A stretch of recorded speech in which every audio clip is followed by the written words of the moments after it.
John and the National Alliance for Direct Support Professionals have been a longtime friend and BFF to CCLN for many, many years. And we look forward to continuing this amazing partnership and collaboration for many more years to come.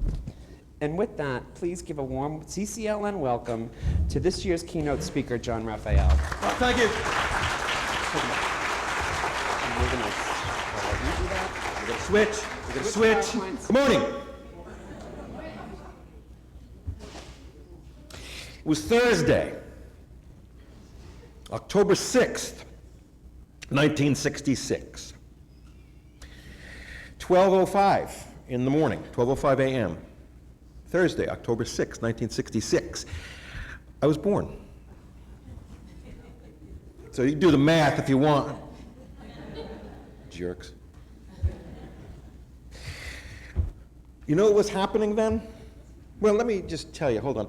We're here to talk about protecting the progress, aren't we? Protect the progress. What does that mean? Well, Thursday, October 6, 1966, about 60 miles from where I was born, existed about 6,000 people in a place called Willowbrook State School. I come from the state that brought you the largest institution for people with disabilities that really ever existed. You see, what was happening in 1966, in the 60s, 50s, the 60s, even into the 70s, even into the 80s, it was this kind of stuff, and I'm sorry I'm showing you these horrifying pictures first thing in the morning. It's like, gee, Mark's like, why did I invite this guy? This is depressing. Well, protect the progress, right? That's what I'm supposed to be talking here about, right? Protecting the progress. So that's not that long ago. That's kind of why I'm putting that up there right at first here. You see, in the 70s, we started to get some traction.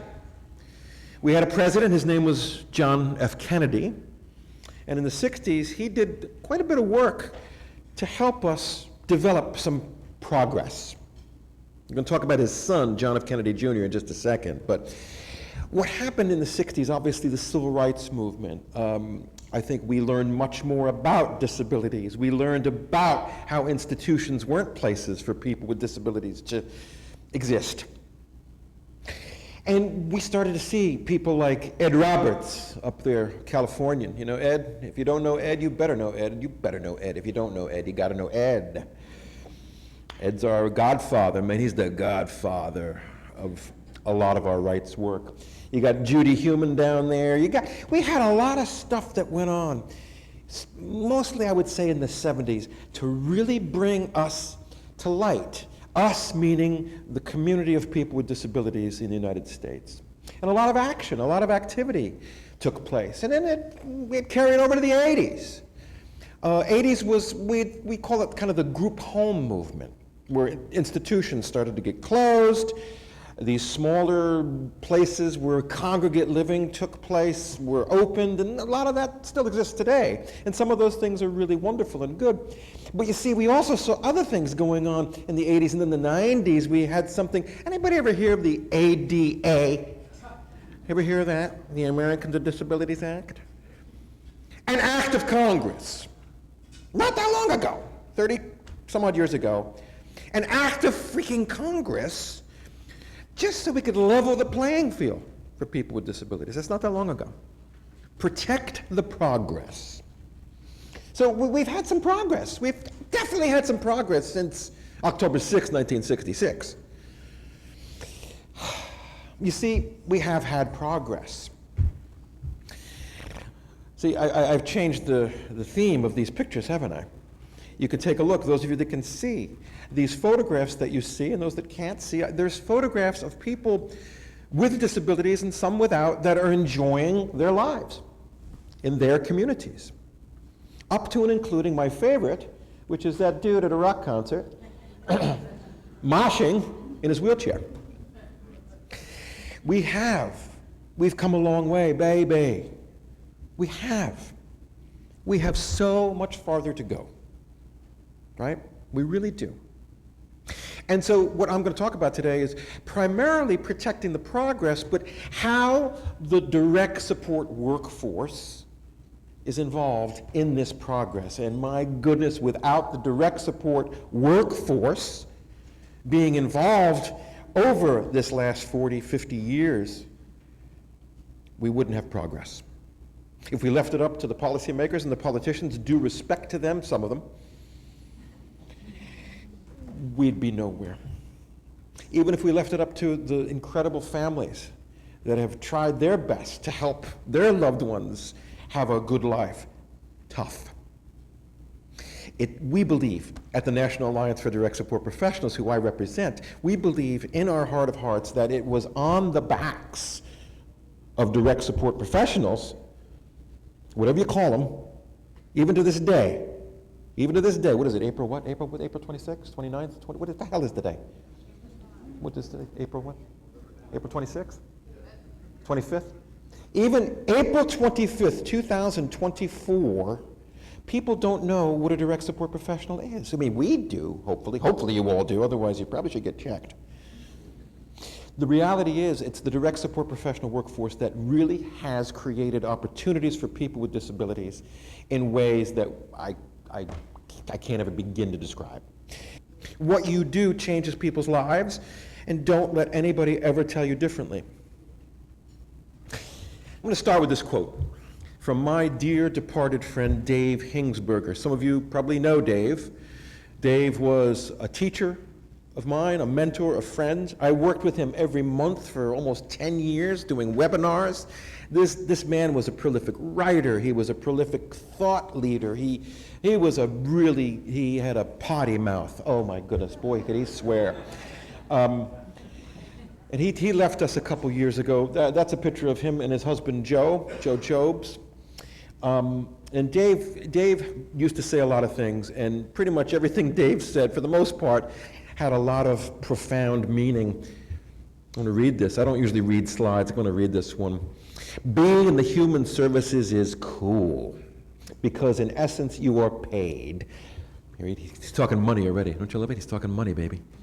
You're paid to be human. You're paid to explore the commonalities of the human condition. You're paid to discover the incredible diversity of the human spirit. You're paid to spend the day doing something that matters, something that makes a difference, something that you're proud of. Done right, you've chosen, as a direct support professional, you've chosen both a job and a passion. Both a passion and a mission, both a mission and a purpose. He gets it so wonderfully here. There are those who spend their lives looking for purpose. You're going to rise to it each morning, or each evening if you're doing the night shift. And that's a hell of a way to start your day. That's what drives this workforce. And that's beautiful, that's wonderful. It's not enough. Because I'll tell you what, a lot of direct support professionals do this work because of the passion, because of the absolute mission that they have in what they do every day, supporting people that they work with. But you see, what's happened is the gloves are off, Jackie. Is it all right? Yeah, do it. You're not going to kick me out, are you? Oh, I didn't think Jackie would. Oh, you're not going to arrest me. Here we go. Direct support professionals have been exploited for 50 years. I'm going to put it right out there. Because of their incredible goodwill, their incredible intentions and skills and ability to help people who would otherwise our society would rather see in institutions, it's direct support professionals. They'll have 3 jobs doing direct support work, by the way, making ends meet with their national average wage of about $15 an hour. And what happens is a lot of our, here I go, here's where I'm going to get a little controversial. I'm going to get controversial, I don't care.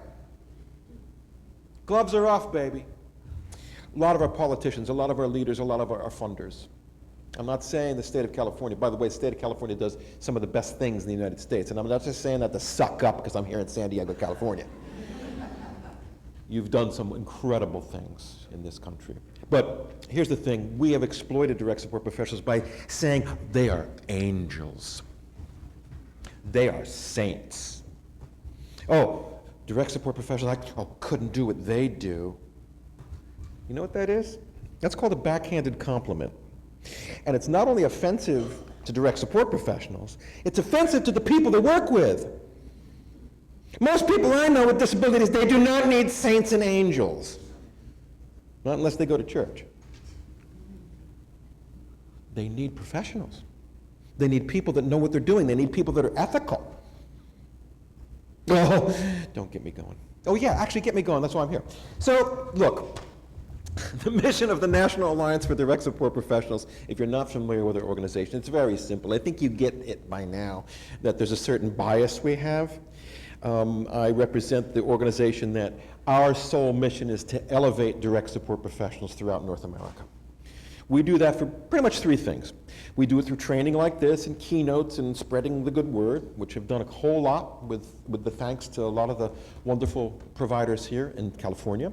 But we go all over the country, all over North America. We go to Canada, Amanda. There's a Canadian in the room if you didn't know. There's a Canadian.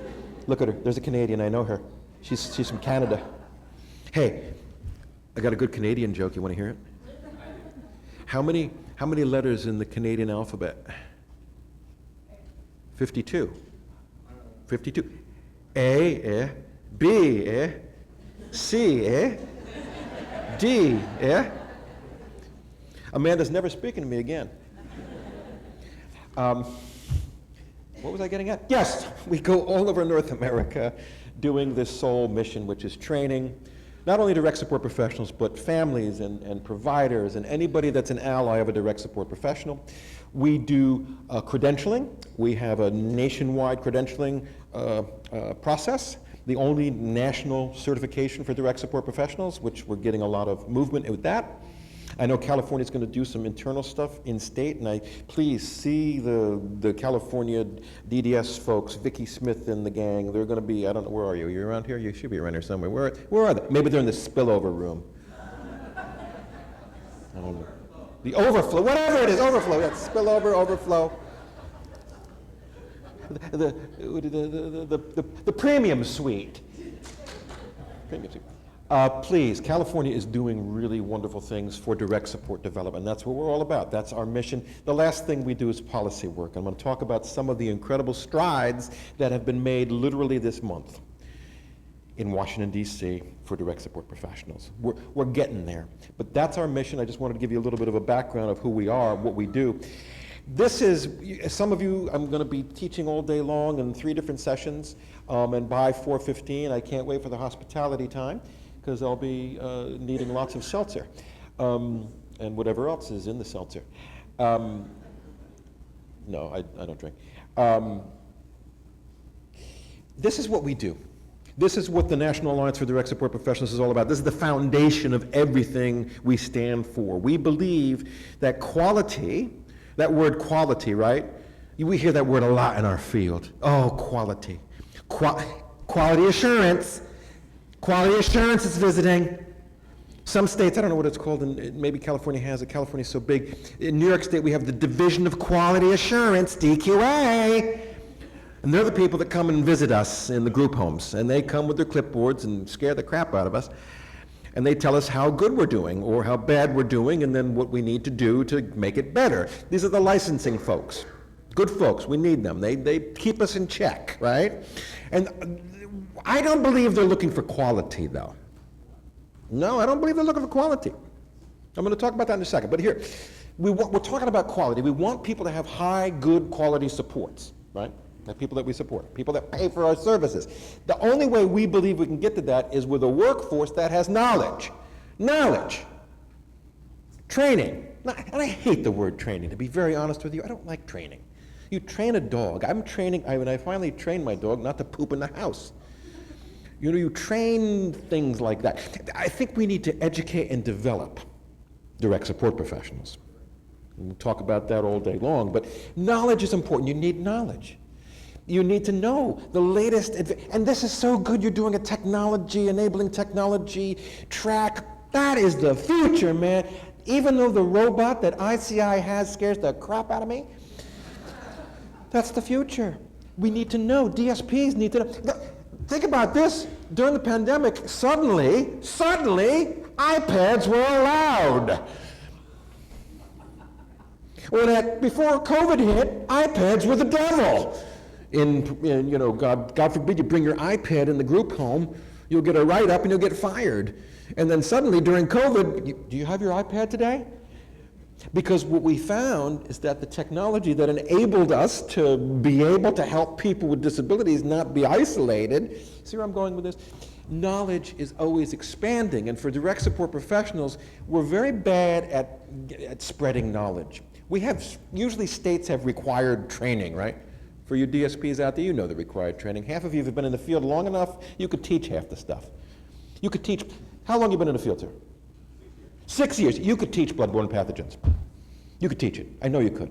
You take it online now? The bloodborne pathogens class? What's it called here? Bloodborne pathogens? Exposure control? What's it called? See, you don't even know because you just... Don't touch blood. Don't touch poop. Don't touch pee. If you do, wear gloves. That's why they don't allow me to teach bloodborne pathogens. Now look, I'm not saying that's not an important topic. CPR, wonderful. Here's the thing. Knowledge is important. Knowledge comes through training, through education, and whether it's direct course, open future learning. I believe our friend Ben Drew is here somewhere. Ben, are you here? Open future learning, open future learning. He's not here? He must. He's joining us online. Okay, fine. Relias Learning. These are wonderful resources. The state of California coming up with the DSP University. I mean, there's so many wonderful knowledge avenues and ways in which direct support professionals can get knowledge. But knowledge is important. It's useless without, there we go, skills. You've got to be able to demonstrate your knowledge, right? And to demonstrate your knowledge, there are certain skills that direct support professionals, they consistently do every day.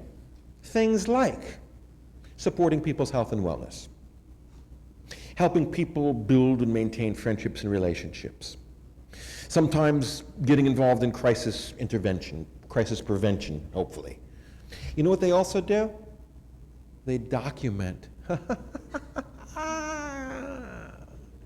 They document, and they love documentation, don't they? Direct support professionals love to document things. Oh, they don't. But they better, because it's a skill.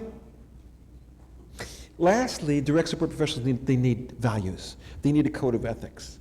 They need to do what they do in a way that's okay. In a way that's based in the values and the beliefs of the people they support. We're going to talk about that. I have a whole session on that later today.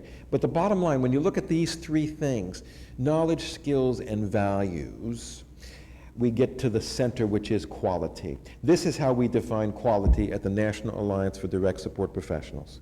It's defined, quality is defined at the point of interaction between the staff member and that person with a disability.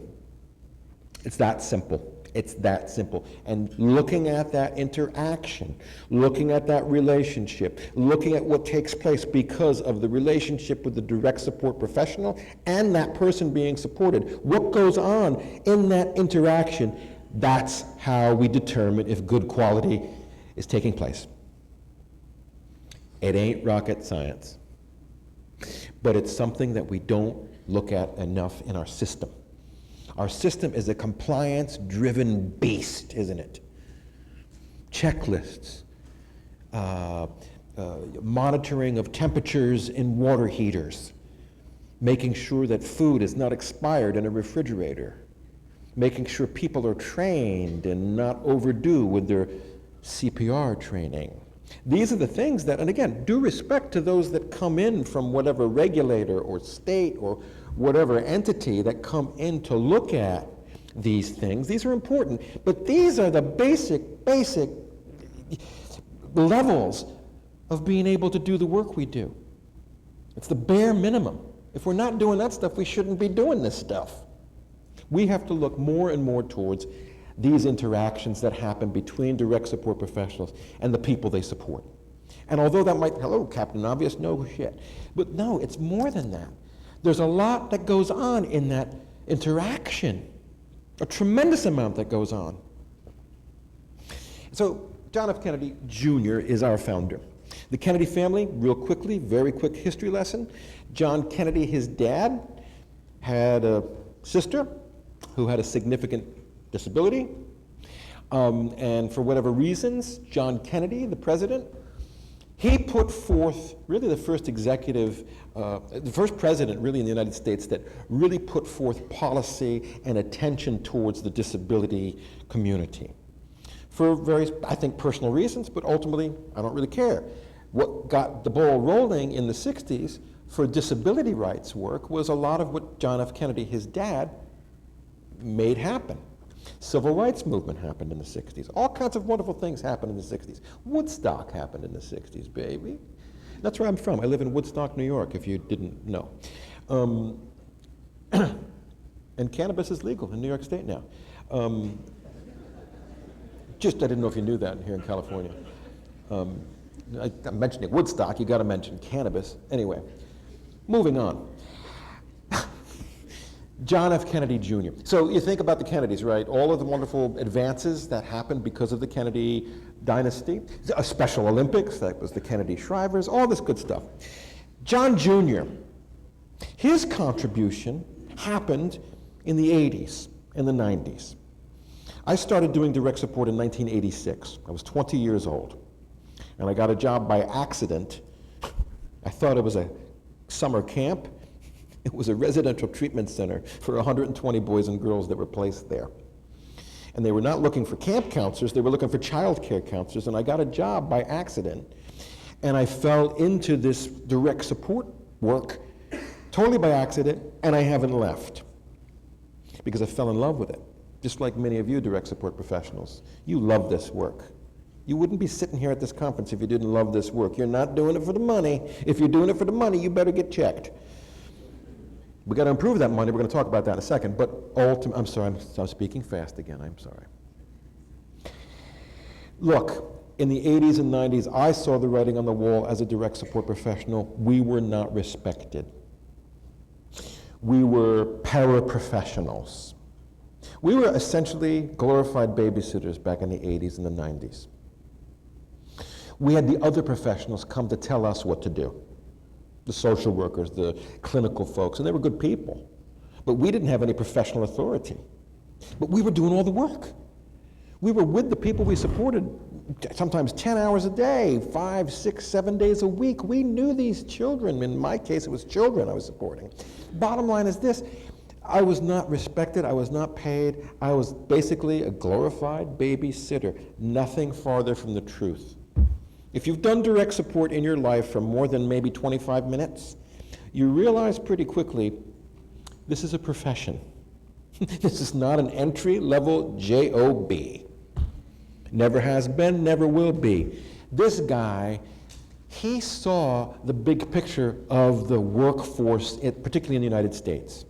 Because by the 80s and by the 90s, we saw the explosion of community living, which is fabulous, wonderful, beautiful. But like I said at the very beginning, it was done largely on the backs of these direct support workers. And he said, we've got to do something with this workforce that is really, they're struggling. And without them, we're in trouble as a system. Look what he wrote to President Bill Clinton back in 1996. And he wrote this report because he served on the President's Committee for People with Intellectual Developmental Disabilities, which once again, another thing that President Kennedy put in place. Every president in the United States needs to have an advisory committee that reports to the president and executive administration of the country the state of affairs for people with intellectual developmental disabilities. He sat on that particular, he was the chair of that particular group. And this is what he wrote in 1996. Dear Bill, he didn't call him Bill. Dear President Clinton, we need to develop a comprehensive agenda, informed public policies, and effective strategies to strengthen and redefine the emerging role of direct support professionals. 1996. Anybody get the calculator out? How many years was that ago? How many years ago? Long time. How have we done? How have we done? Have we done well? Have we redefined this emerging role for direct support professionals? No, we haven't. If we look at wages, wages have gone down for direct support workers. Conditions have really deteriorated for direct support workers. Now, I'm not here to be a downer and a wet blanket. I'm here to be real and give you the harsh realities of the direct support workforce. And we're supposed to be protecting the progress, correct? So look, this is what we know about direct support professionals. We don't have a crisis. We hear this all the time. There's a direct support professional crisis in the country. No, a crisis does not last 35, 40 years. No. This is a systemic failure. Our system, not you guys specifically, not providers, certainly not families. It's our system. Our system has failed this workforce. It's hard to get direct support professionals, isn't it? We get calls all the time at the NADSP. Hi, do you have any suggestions for recruiting people? Yeah, but I can't really help you with that. We've stopped even giving suggestions. We look more at retaining people. How do you keep the people that you've brought into your fold? That's much more important than recruitment. We could talk about that all day. I don't have time. Direct support professionals tell us all around the country they feel anonymous. They don't feel seen. That's why I'm so happy to see DSPs at this conference, because let me tell you, you are seen. Direct support professionals tell us all the time they feel more connected to the people they support than their employer. There's an element of that that's really cool. We want that. But we also want direct support professionals to be proud of being direct support professionals, of being the professionals that they are, working for organizations like I'm thinking like my friend that operates Step Inc.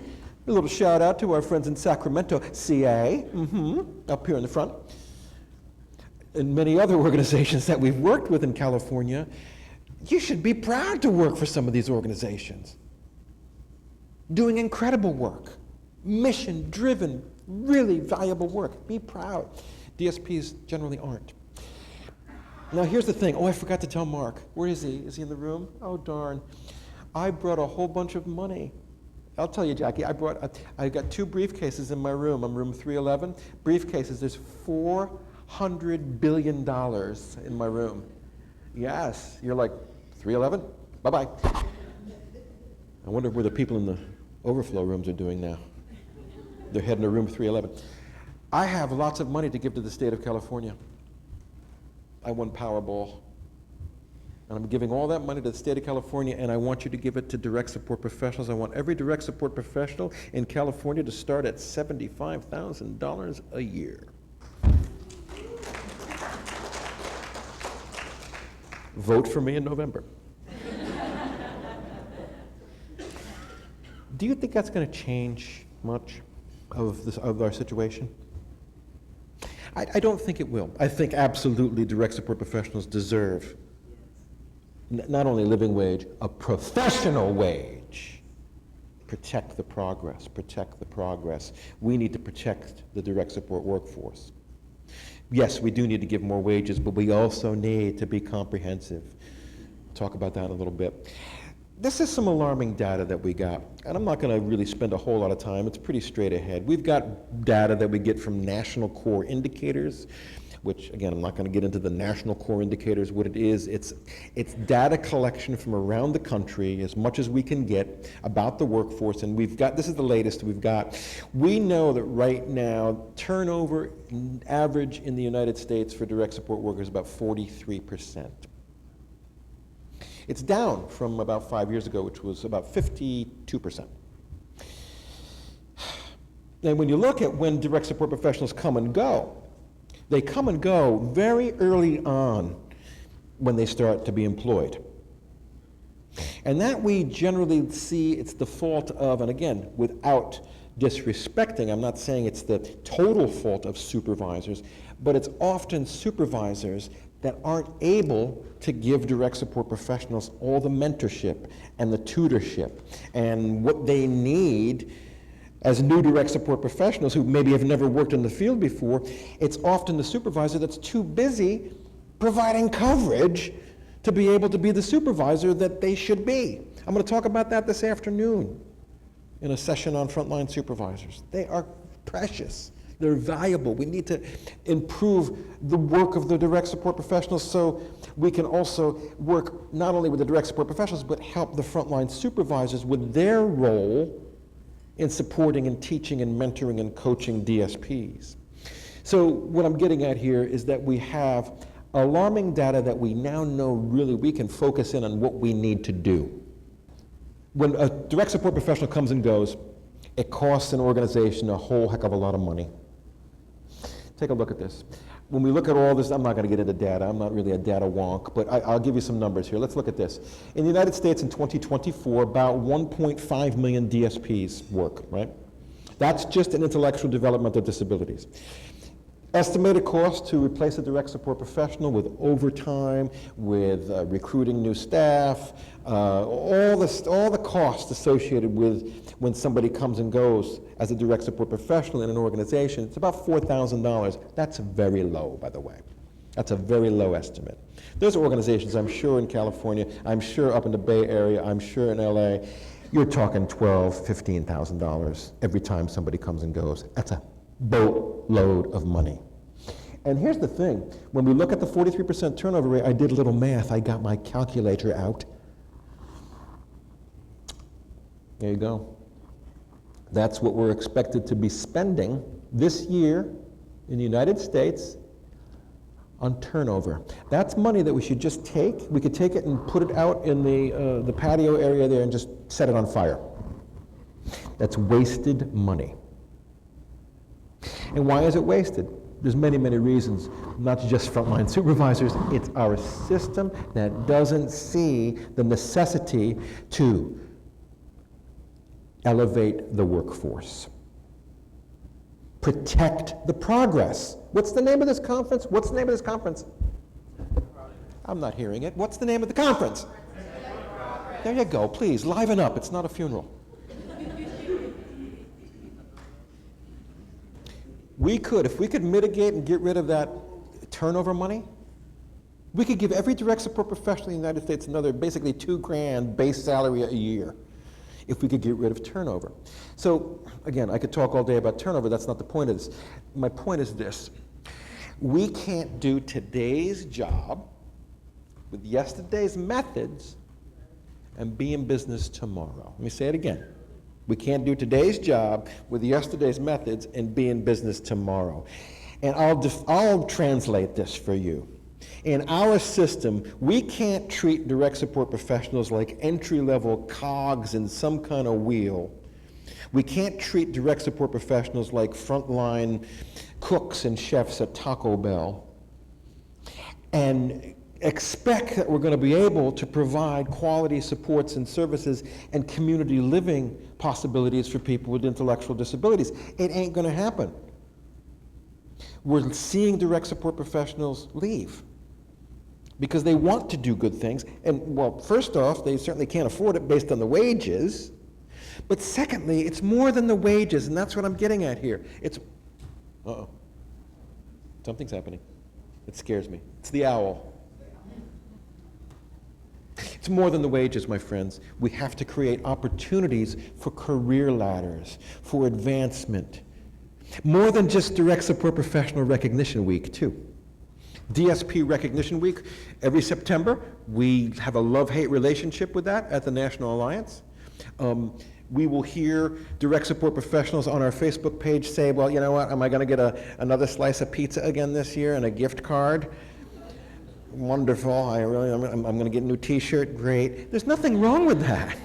I'm not saying there's anything wrong with pizza and t-shirts and gift cards. Yes, that's wonderful. But what that does, I think direct support professionals are beginning to see through this. I know we're seeing through it. We need policy changes that put the direct support professionals in a professional status, okay? And if we don't do that, we're not going to protect any progress. If anything, we're going to go backwards. Does California have a waiting list for people to receive services? Does California have a waiting list? Supposedly not? Shh. No. Whatever. Look, I say I'm going to get controversial. I'm going to get kicked out. Here's the thing. I'll tell you, other states do have waiting lists. Let me talk about other states. I won't talk about California. Waiting lists. You know why there's waiting lists? It's because of our service system. Our service system doesn't have the staff. It's not about the money. It's about the necessarily. The money is part of it. But they don't have the personnel to sustainably support people with disabilities. We can't have entry-level people getting 3 days of training going to support somebody with very profound intellectual disabilities, autism, to the point where people have tremendous communication needs. And enabling technology, you're not going to teach somebody how to use certain enabling technology in 3 days of orientation. People need to be professionally prepared for this work. Thank you. Thank you. So look, protecting the progress of the workforce. These are three things that we have done, well, two things we have done over the last 25 years that have helped with the progress. Here's the first thing. We have nationally validated competencies and skills for direct support professionals. And here they are. They're the NADSP competencies. If you want to know more about them, see me sometime today. You can download them from our website. They're free. What they are, these are 15 areas of skill that direct support professionals need to be evaluated against, need to be trained in. These are things that direct support professionals are doing every day. These are research-based, validated competencies. They've been around almost 25 years. And what does that mean? Research-based, validated means that if a direct support professional is engaged doing these actions, these skills, outcomes for people with disabilities will be positive. If a direct support professional is skilled at supporting people's health and wellness, Area 15, if they're skilled at that, if they understand medication administration processes, if they understand the importance of exercise and diet, following doctor's orders, all this kind of stuff that direct support professionals do, no problem. There we go. That if direct support professionals are versed at, here we go, assessment. Direct support professionals are pretty good at assessment, meaning that they know the people they support. They know if I'm supporting Mark, and Mark has this tendency in the morning, if he starts to rub his nose like this, and if he starts to pace, it means that something's going on with Mark. That's my assessment of Mark. And as a direct support professional, my assessment skills can hopefully help with Area 10. I can prevent a crisis because I know Mark. And Mark, what he needs to have another bowl of Lucky Charms, he needs to have one more cup of coffee, and he needs to go for a walk to feed the ducks. And Mark's going to have a better day.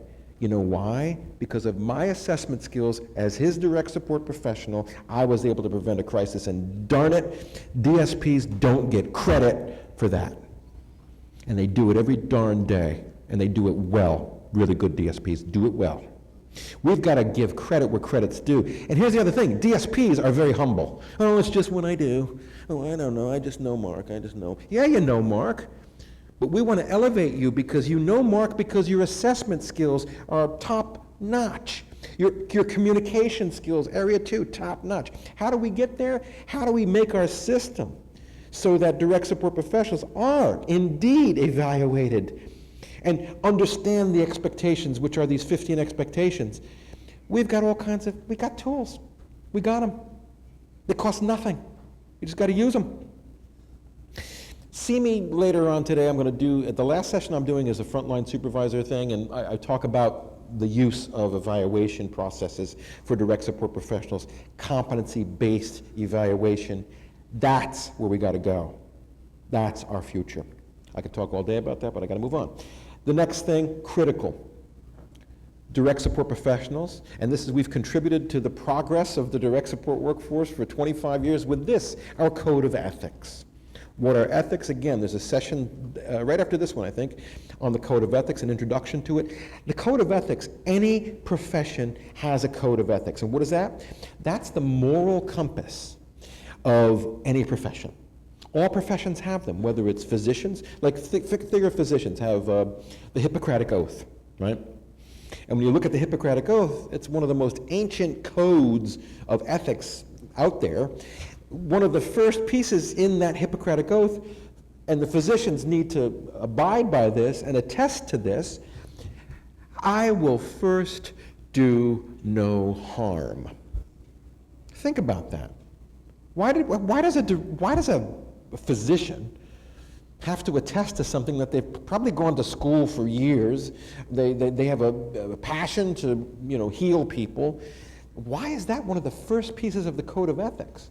For doctors, I will first do no harm. It seems counterintuitive. Of course you're not going to do harm. You're a doctor. Well, that's the point, because all professions are based on human transaction. Human transaction. And when humans get together, we're funky. We're weird. We're strange.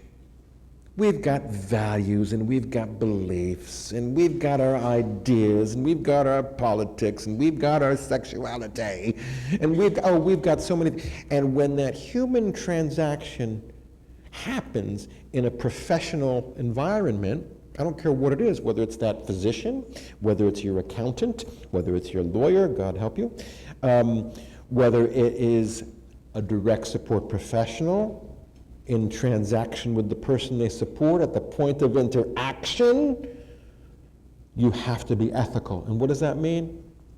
We have outlined it. These are your attitudes. These are your beliefs. This is how you need to operate if you're going to do direct support. We don't care what you believe. What you believe personally, your religious beliefs, your philosophy of life, wonderful, have it. But when you come to this space of this profession, this is how we roll. And it's hard. It's not easy to be ethical. It's very, very hard to keep the straight and narrow in our system. We often cut corners. We often revert to our gut and our heart. And that often is okay, but in the big picture, it's not okay. We need a code of ethics to guide us, and we've contributed this to the progress of the direct support workforce in the last several years. Last thing, you're going to see more and more and more of this, is certification and credentialing of direct support workers. Anybody here anybody have children in school? Like children go to this school, they go to school. Do the teachers, do they have licenses and credentials? Do the teachers in your school, they do? Oh, nice, nice. Anybody go to the dentist? You go to the dentist?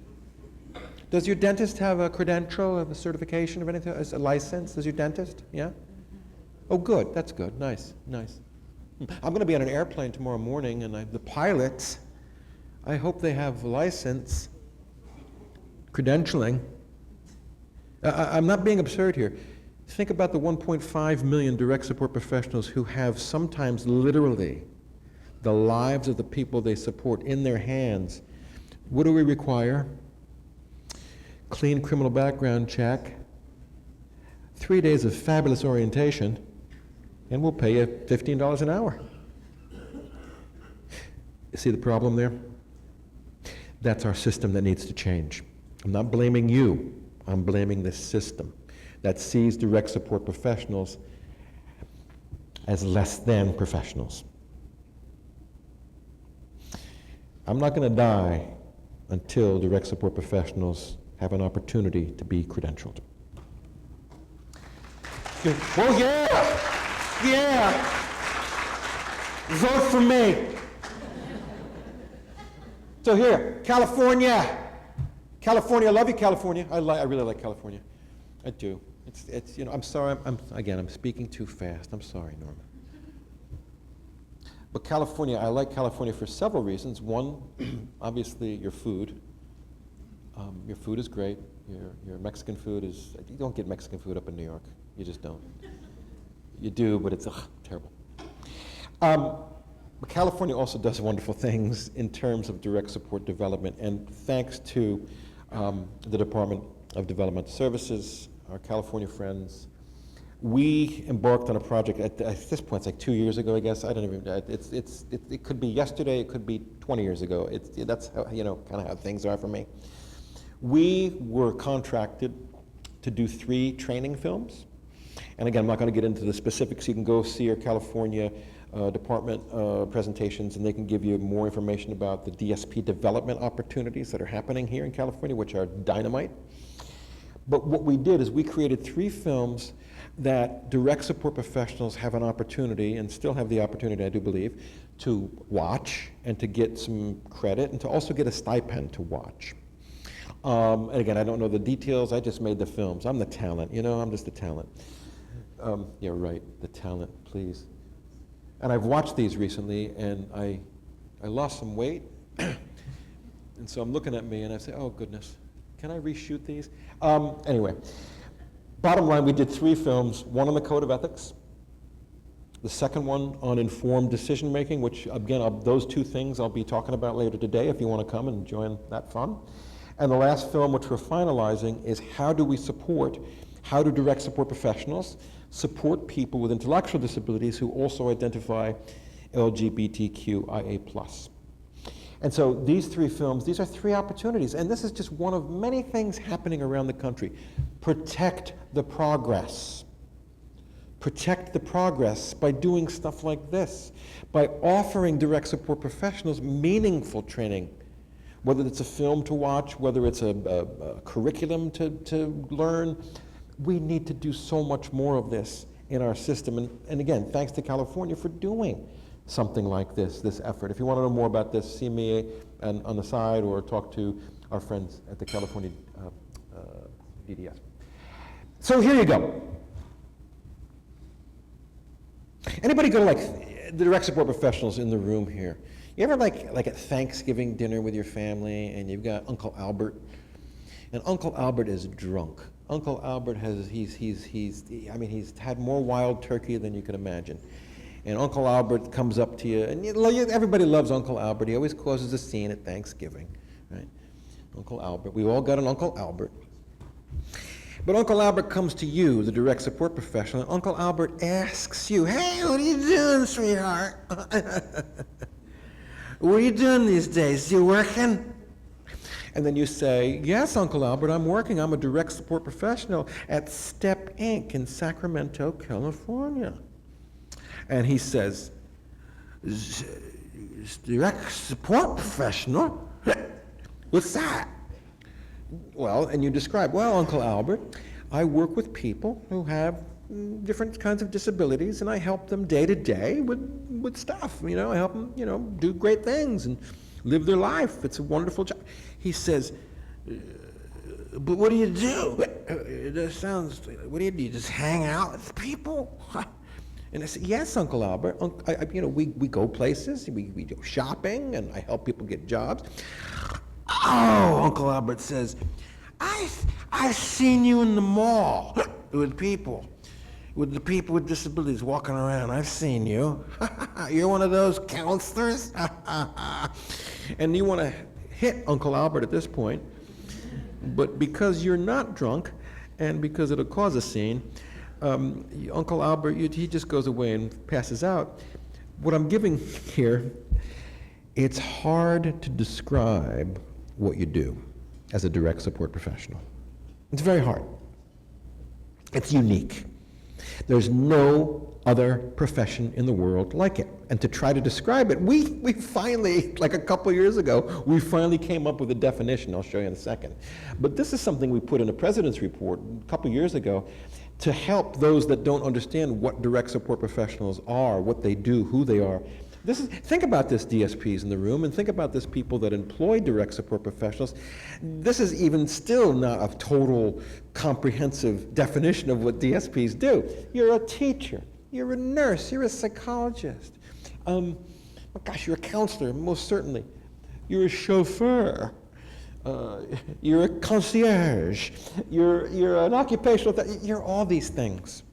You truly are all these things. And here's the thing. We hear this a lot. I don't know if you can see it. It's covered by the Zoom thing there. We hear this, oh, well, direct support professionals, they're kind of like home health aides. They're kind of like personal care aides. Oh, they're kind of like, LPNs. They're kind of like that. No, they're not. Phooey. Baloney. Look at all the stuff that you have to do. You need all these aspects of what you do every day, right? I mean, supporting people's choice, respecting people's rights, problem solving, right? Being person-centered. We're all person-centered, aren't we? Oh, yeah. No, some of you are self-centered, I'm sure. Person-centered. You got to do all this stuff. You got to work well with others. It's hard. But here, I'm going to dig down even a little bit deeper. We did some homework.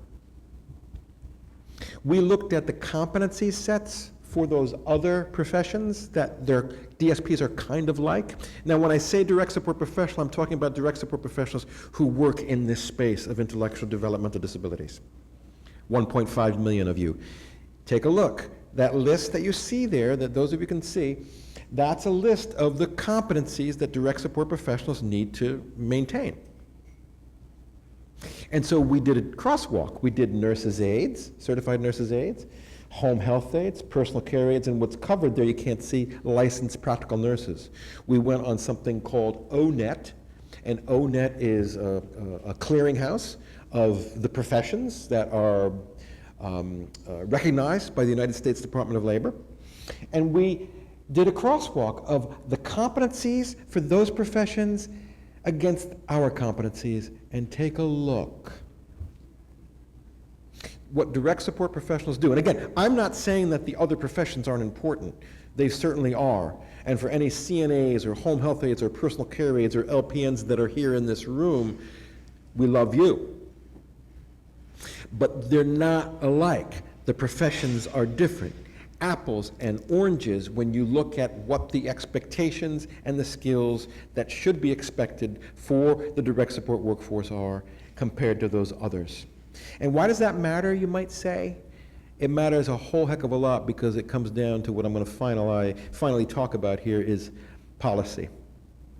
Because if you're seen as kind of like another profession and you're not given the status that you deserve in the professional skills that you do every day, that's not fair. It's certainly not fair to you. It's definitely not fair to the people you support. So look, I'm not going to read that. You can take a look at this. This is on our website. This is a comprehensive definition of a direct support professional, and I suggest this Thanksgiving, print it out and give it to Uncle Albert and tell him to go away. This is what we're doing. Protect the progress. Protect the progress. This is probably one of the most important legislative things, and it's not even necessarily legislative, it's more policy related. There's something called the United States Bureau of Labor Statistics. And the United States Bureau of Labor Statistics, they have a whole compendium, or whatever you want to call it, a whole list of the bona fide professions, occupations in the United States. There's just under 900 of them that are recognized. Each one of them has a code.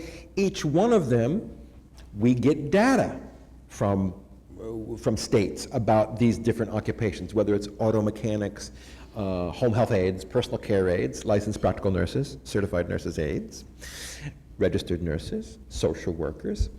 The list goes on of all the occupations that are recognized by the United States Department of the Bureau of Labor Statistics.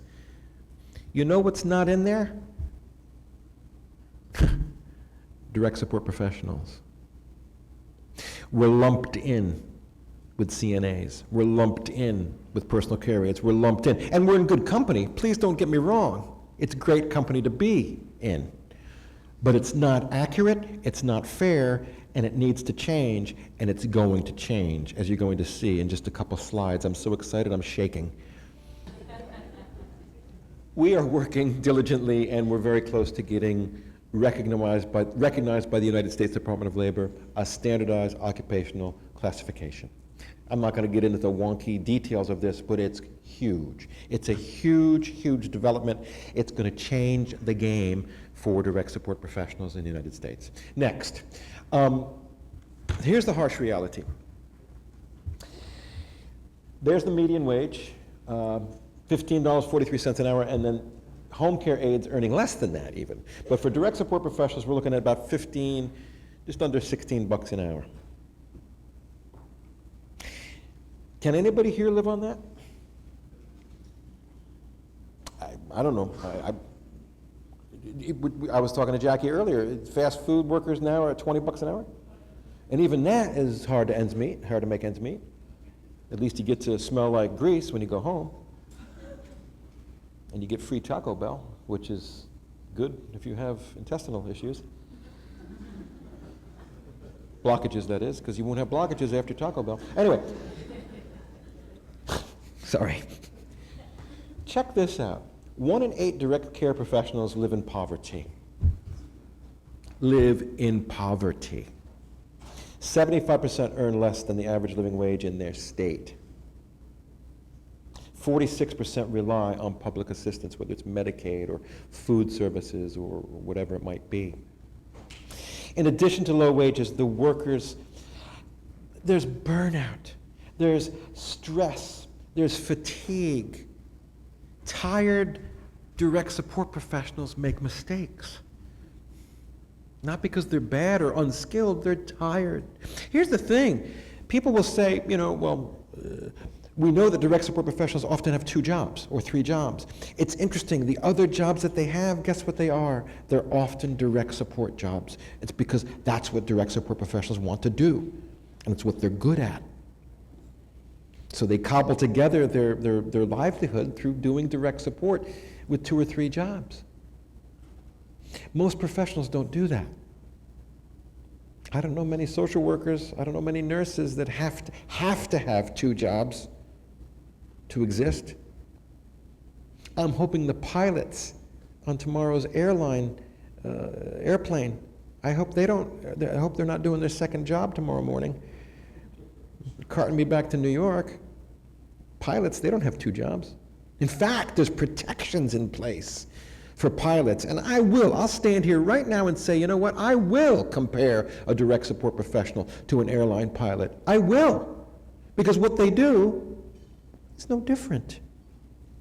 They have people's lives in their hands, and there's protections in place for pilots. There's very few protections in place, other than maybe some Department of Labor overtime rules for DSPs. We're going to change that. You're going to see how we're going to change that in just a second. And here we go. Here's the harsh reality. I am not representative of the direct support demographic workforce in the United States. I'm an old white man. And I'm not apologizing for that. I'm an old white hippie man, cisgender, straight, gray hair, and I have very bad knees. I happened to have to do a little bit of direct support work a couple years ago with a friend of mine who has CP, and I needed 3 weeks to recover from transferring him over the course of 3 days. It's a very tough job. And look who's doing it primarily. Most direct care professionals, direct support workers in the United States are women, immigrants, and people of color. And then when we look at all that, when we do our math, when we dive down deep, we see this, and here we go, I'm going to get controversial, but that's why I'm here. We see systemic racism, we see systemic sexism, and we see it permeate the policies for the direct care workforce, which the good news is, the cavalry is on the way. There are 2 federal legislative actions at hand happening as we speak. This is the first one, which I don't know if you can see it there. This is a House of Representatives bill. It's in process. It's, I talk to Tony and Teresa. They're lobby people. They understand how the bills and shit work. But here's the thing. What we do know is this. There are 2 federal attention grabbing for certainly us and stuff that we've worked on. Recognizing the role of the Direct Support Professional Act. Look at the words here, the Direct Support Professional Act.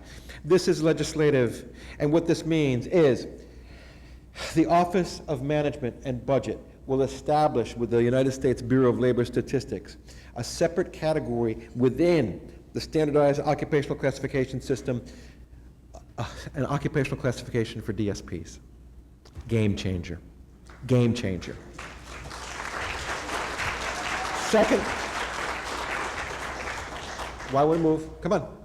The Long-Term Care Workforce Support Act, this just got announced last week. My friends, game changer. This is billions and billions of dollars put forth not just for wages, but for states, for providers, for our Medicaid system, to look at all the things I've just talked about that direct support professionals need in terms of protecting their progress and actually moving them ahead and upping their game. This is a bipartisan bill. It's like a puppy. Everybody loves it.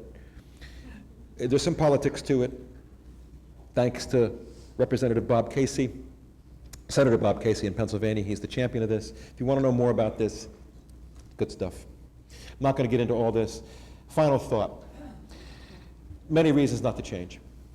You don't have to do anything. You just come to the conference, drink with people, and go home. It's fine. Go look at the robot. Come talk to the owl. We can't do that. This is a time we can't squander. We can't squander. If you take a look at this, you'll see people in community.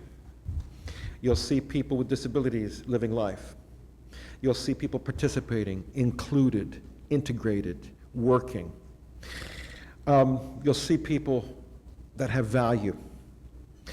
It's our complete belief that without the work of direct support professionals being elevated, these scenes can't exist.